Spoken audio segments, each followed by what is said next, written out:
What's up guys, it's me Jeremy. So as most of you guys can probably tell, a lot of my videos take a very significant amount of research to get made, and I love researching and learning about just League of Legends and studying everything, especially the history, and it's one of my favorite parts about making videos, especially recently. But one problem that I've run into is that every now and then I stumble upon some things that I find to be really interesting and cool, but maybe there isn't enough information on that specific topic to make a full video on it. So every once in a while I figured why not just throw the random things together and make like a compilation of random assorted things. And so because of the way we're making these types of general fact videos, they're also going to be pretty inconsistent, since we'll just make one whenever we happen to get enough things to talk about. But I'm definitely excited to be able to share this kind of just random and assorted stuff. And so if you guys enjoy this type of video and maybe want to see more, drop a like, and maybe if you didn't, feel free to drop a dislike. Anyway, the first thing that we have some information on is actually what the next champion, or at least what very likely is going to be the next champion. So with the news of Riot Gypsy Lord leaving to be on the balance team and no longer being a champion designer, as well as a lot of other champion designers like Riot Certainly T joining the reworks team and all sorts of stuff, there's some room for new blood in the champion design department at Riot Games. And one of the new designers that is leading a champion project goes by the name of Riot Harrow. Riot Harrow was originally a writer, and he played a big role in writing Aatrox, Darius, Jace, and Hecarim's stories, and some other secret stuff, as well as playing a small role in a handful of other champions. And Riot Harrow is now one of the head champion designers, and the next champion that is going to get released will almost certainly be the very first ever champion designed by Riot Harrow. This was confirmed by Riot Harrow himself and Riot Scarzard live on stream, and of course he wasn't able to give away any information as to what the actual champion will be, but he did mention that the design process for his first champion was very complex. And the Riot Harrow champion went through about 3, maybe even 4 serious versions on every single ability during playtesting and such.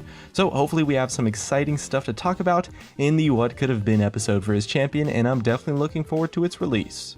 For our next handful of facts, we're diving deep down into the history books as we head all the way back to beta with some things that were once in the game that you might not have known about. Back in the very early alpha stage, you used to actually be able to critically strike towers.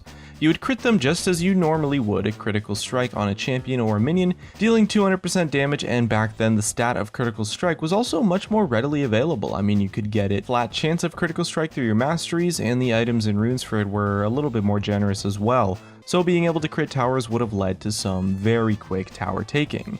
This mechanic was removed on the April 11th, 2009 patch, which was the first week of the closed beta that immediately followed the alpha stage.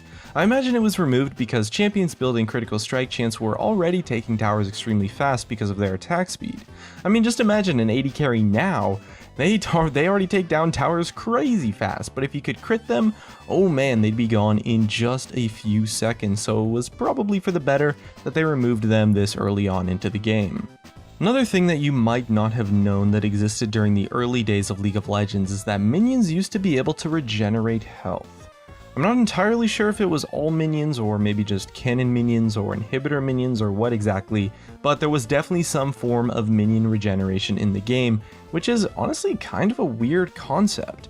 It was removed on the June 19th, 2009 patch as a way to speed up the game times and make them shorter, and as I'm sure you can imagine, having health regeneration on minions would probably make minions a lot tankier since they just get a bunch of random health from nothing. As well, inhibitor minions in specific that spawned at the time also had mana, so not only could they regenerate health, but they could also regenerate mana as well.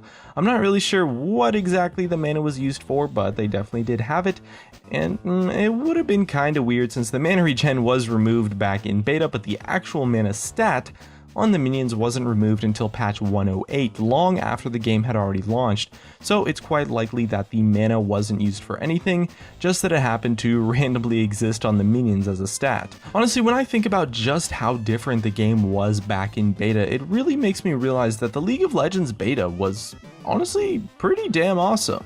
There was just so much stupid crap that just got fixed and improved on, and the beta phase of League of Legends is something I wish players would appreciate more, because I would say it's probably one of the biggest reasons why League of Legends was a successful game.